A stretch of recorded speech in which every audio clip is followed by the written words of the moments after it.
एक छोटे से शहर में आकाश नाम का एक ठेले वाला रहता था। आकाश का ठेला शहर के सबसे व्यस्त बाजार में खड़ा होता था और उसकी पाव भाजी का स्वाद पूरे शहर में मशहूर था। लेकिन एक रहस्य था जिसे आकाश के अलावा कोई नहीं जानता था। आकाश का ठेला छोटा सा था, लेकिन वो उसे हमेशा साफ और आकर्षक रखता था। उसकी पाव भाजी का स्वाद बहुत ही खास था। ये लोग कहते थे कि वो पाव भाजी में कोई ऐसा मसाला डालता है जो किसी और के पास नहीं होता।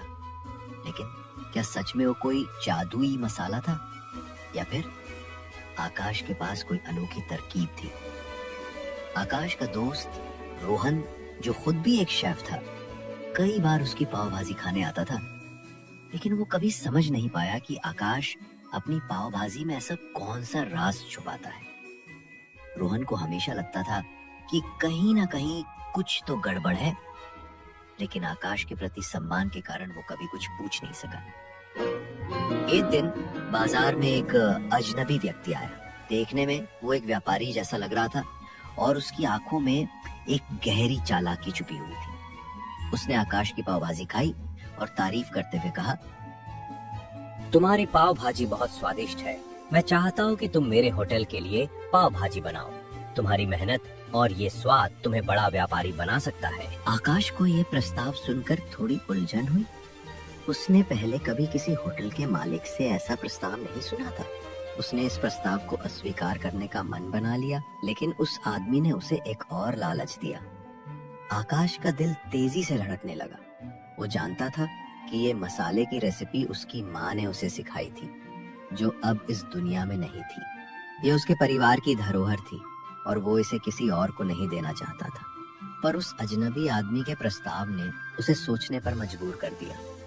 आकाश ने सीधे जवाब देने की बजाय कुछ दिन का समय मांगा। वो अपने ठेले के पीछे बैठकर गहराई से सोचने लगा।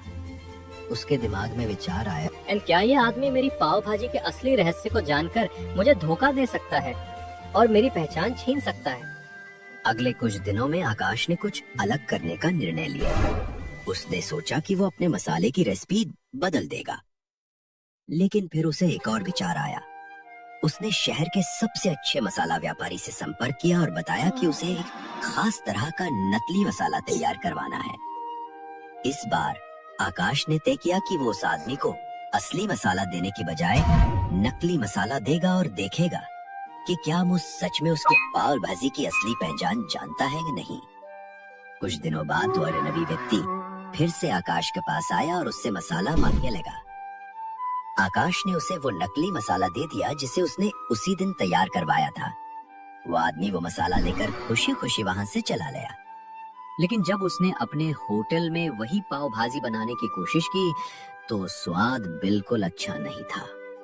लोग उसकी पाव भाजी को नापसंद करने लगे। आखिरकार आकाश ने साबित कर दिया कि उसके स्वाद का राज सिर्फ मसाले में नहीं, बल्कि उसकी मेहनत, सच्चाई और माँ के प्यार से सीखी